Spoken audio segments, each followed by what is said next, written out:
So G spot like God, God like God.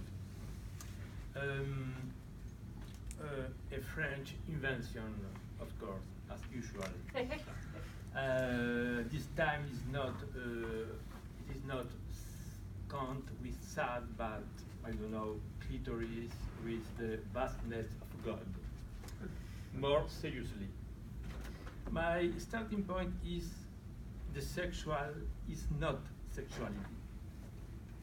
For me, we must start from this theoretical point to understand what is happening in the contemporary malaise of sexuality. The sexual is what is inveterate in the being and which is unrelated to the other, whereas the sexuality is what can only be other, modeled by the other, alienated with the other, and coded according to the societal context. In this sense, there is nothing less intimate than sexuality, and on this point, sexuality has the same status as the commodity. It is only valid in relation to other commodities and not in relation to the one buying it. It is like an idiot, according to Marx. But the Freudian discovery identified the existence of the drive, which, unlike instinct, has no definite object that can satisfy it. This implies two things. First, we don't know what will be the object that best suits the drive, man, woman, etc. And second, it can be satisfied with any object, including the total lack of object. I pay tribute to the lack conferences.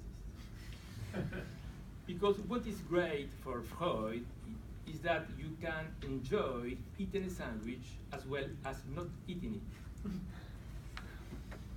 it. Which is the reason why the nothing, le rien, can be an object of the desire. In such a way, once this hypothesis has been accepted, the drive necessarily implies repression, and the chosen object will be secondary to this repression and not conversely. Obviously, this challenges the thesis of innatedness as articulated, for example, in a very known book by Simon Baron-Cohen, The Essential Difference.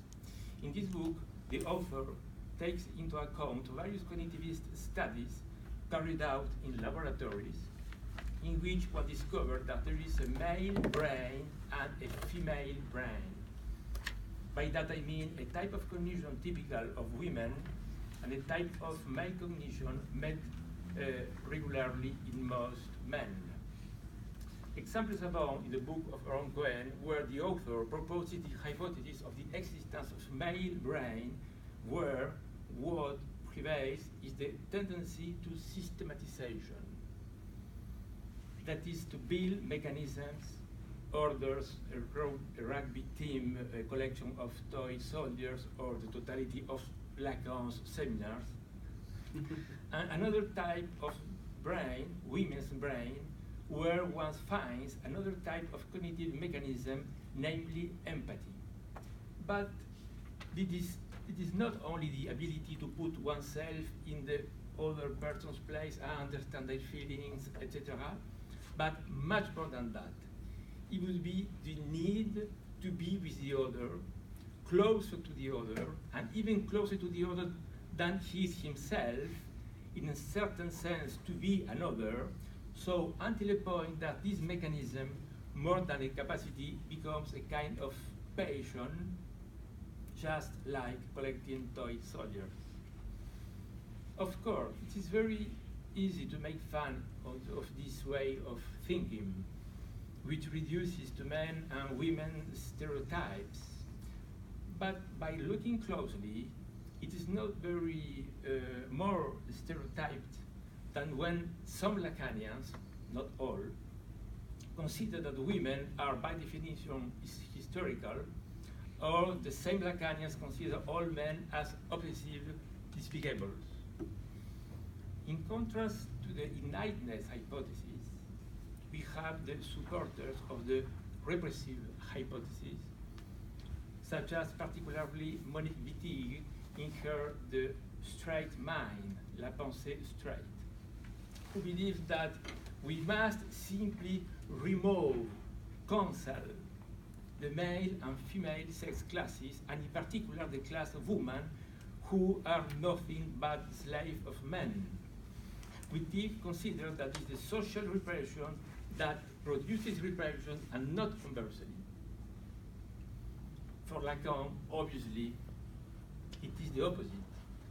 It is the existence of a primal repression that necessitates the existence of a constraint, including the existence of sexual difference. From the 70s, Lacan formulates the formulas of sexuation through Russell's paradox, as indicated Jacques-Alain Miller, where you have the phallic or male side and the woman's side. In other words, the whole and the not all. The first corresponds to what Baron Cohen calls systematization, more or less, I exaggerate a little bit. The second is what he calls empathy, more or less, I continue to exaggerate, which is not sympathy, but rather being with the other in spite of oneself, so a kind of compassion, and in any way so closer to Mother Teresa than Madonna. Some Lacanians sometimes go very far with this distinction and imagine a kind of copulation between the being of the woman and nothing less than God, with French accent, the true partner of the woman. Maybe that is true in America, but in France, I never seen that. In any way, it is astonishing that the same guy, so Jacques Lacan, who has been able to say with relevance that feminine masochism is a male fantasy, could, moreover, invent another male fantasy and eliminate enjoyment in women. Thus, some Lacanians will make ambiguous remarks, and one will find the mystic woman as well as the rebellious woman, the historical as well as Medea by Euripides. And Lacan can even say that the lost woman is the real woman, Thelma and Louise style. Here are some of the typical fantasy of some French Lacanians. We will very often read to the clinical testimonies or the theoretical writings, for example, that she is not all seductive, capricious, enigmatic, fatal woman, etc.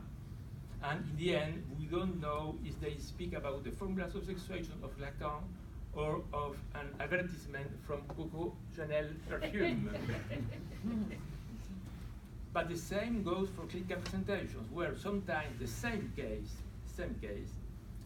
can be presented as a mad woman as well as capricious woman, enigmatic, not all, and in such a way that clinical presentations can oscillate according to the occasion between DSM-5 and Chanel number 5.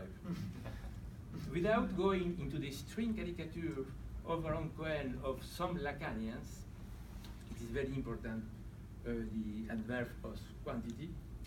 I think that Lacan, with the formulas of sexuation, describe two types of report to the sexual.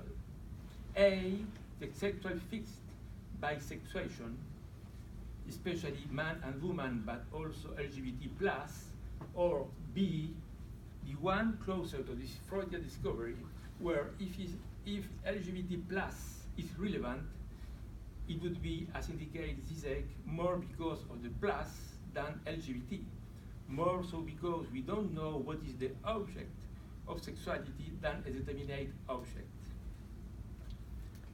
If we have to be serious, we should explore the feminine path and better specify its singularity, not through I don't know which pleasure substance or worse, through mental illness, but rather through the possibility of to be in the world in a less rigid way than that of the dominant norm, for example. If Freud is still relevant, he will be relevant through radicality. Sexuality is not satisfactory because it cannot be. So, not G spot like G spot, but G spot like God, so no determinate object of desire. If the Lacan's formulas of sexuation have any meaning, it is because they radicalize the Freudian thesis in which the true object of the drive would be as existence as God.